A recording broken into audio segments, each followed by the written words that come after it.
ब्रह्म सत्यम सर्वधार। यादगार पल। विषय अहंकार को खत्म करना आसान नहीं। अनमोल संदेश। श्री महाराज जी ने फरमाया, मनुष्य जो भी कर्म करता है उसका इसे हर वक्त अहंकार बना रहता है। इससे छुटकारे के वास्ते जतन करते हुए भी अहंकार के चंगुल से नहीं बच पाता। निरअहकार होना बड़ी शूरवीरता है।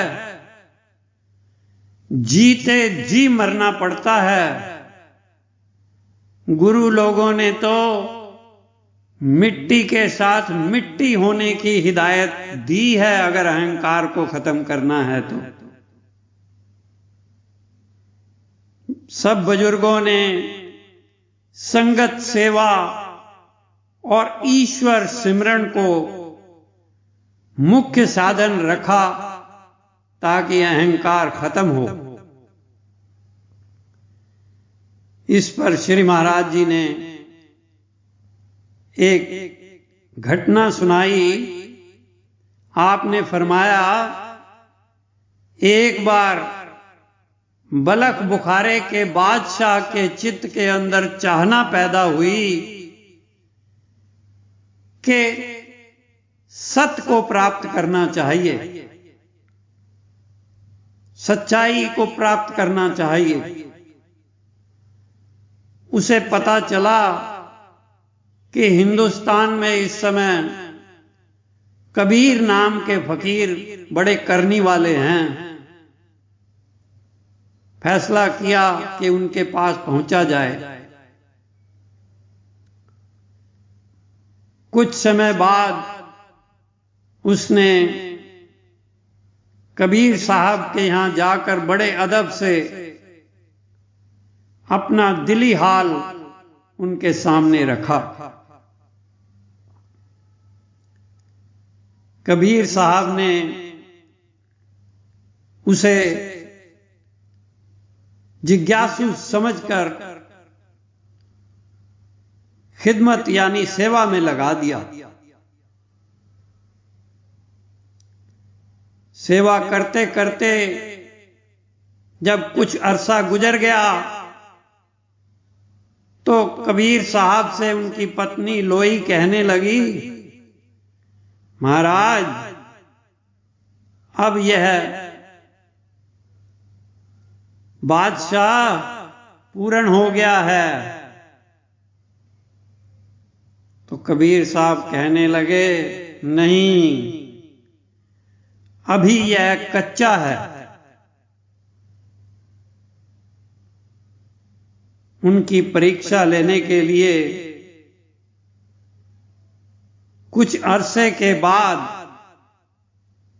एक दिन जब वह बलख बुखारे का बादशाह एक गली से गुजर रहा था तो कबीर साहब ने उनके ऊपर किसी के द्वारा कीचड़ और कूड़ा करकट गिरवा दिया।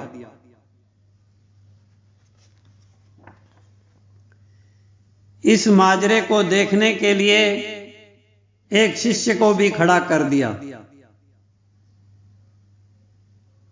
उस समय बादशाह के मुंह से जो लफ्ज निकले उस शिष्य ने उसको सुना।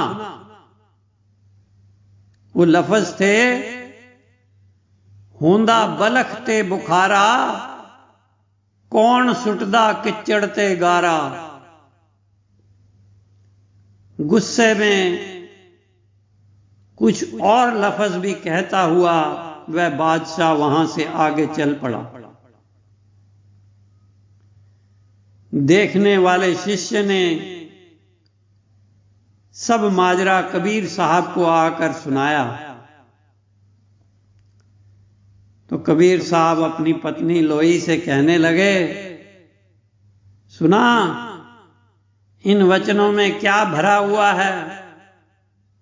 अभी अहंकार खत्म नहीं हुआ, कुछ अरसा उसे और लगा लेने दो, तब पूर्ण होगा। कुछ अरसे बाद जब फिर उस पर ऐसे ही कूड़ा करकट फेंकवाया गया, उस समय वह नीचे गिरे हुए कूड़े को उठाकर अपने सिर पर डालने लगा। कहने लगा, मेरे से तो तुम ही ज्यादा बेहतर हो।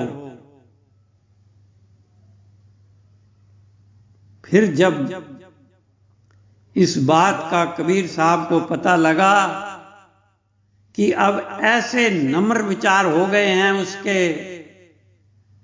तब पत्नी लोई को कहने लगे, अब वाकई में रंग लगा है और इसे अलविदा कर देना चाहिए। कबीर साहब ने उसे बुलाकर कुछ उपदेश देकर कहा, जाओ अपने देश में जाकर इस तालीम को फैलाओ और वहां ही फकीराना जिंदगी बसर करो। ईश्वर कृपा को संभाल कर रखना। प्रणाम करके बादशाह वहां से रवाना हो पड़ा और अपने देश में पहुंचकर दजला नदी के किनारे अपना ठिकाना लगा दिया, डेरा लगा दिया। जब वहां वजीरों और अहलकारों को पता लगा कि राजा साहब आ गए हैं, तो आजिज़ी से अर्ज की, महाराज चलकर अपना तख्त संभालें। उस समय वह अपनी गुदड़ी की सिलाई कर रहे थे और जिस सुई से सिलाई कर रहे थे उस सुई को दरिया में फेंक दिया, नदी में फेंक दिया और उन्हें कहने लगे कि जाओ जरा इस सुई को निकाल कर तो लाओ।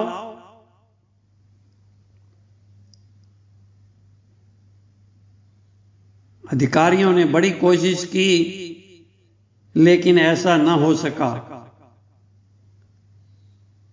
तब बादशाह ने दरिया की तरफ हाथ किया और सुई मांगी, तो एक मछली ने मुंह में सुई लाकर उसे बाहर निकाला और उन्होंने पकड़कर ले ली। तो कहने लगे, क्या इस तरह हुक्म तुम मान सकते हो? जिनके हुक्म को धरती, पवन, पानी के जीव भी मान रहे हैं, उनको क्या जरूरत है इस छोटी सी बादशाहत की? जाओ आप ही जिस तरह से हो सके काम चलाओ, सच्चे दिल से खुदा की बंदगी करो और लोगों की खिदमत करो, इससे ही तुम्हारा भला होगा। महाराज जी ने आगे फरमाया, प्रेमी, अहंकार को खत्म करना कोई आसान नहीं। जीते जी मरकर एक दफा फिर उस जिंदगी को हासिल करना होता है जो शाश्वत जिंदगी होती है। इस मार्ग में बहुत बातें काम नहीं करती। हद दर्जे की निर्माणता में रहकर अनजान होकर संसार में विचरना पड़ता है, तब अहंकार खत्म होता है।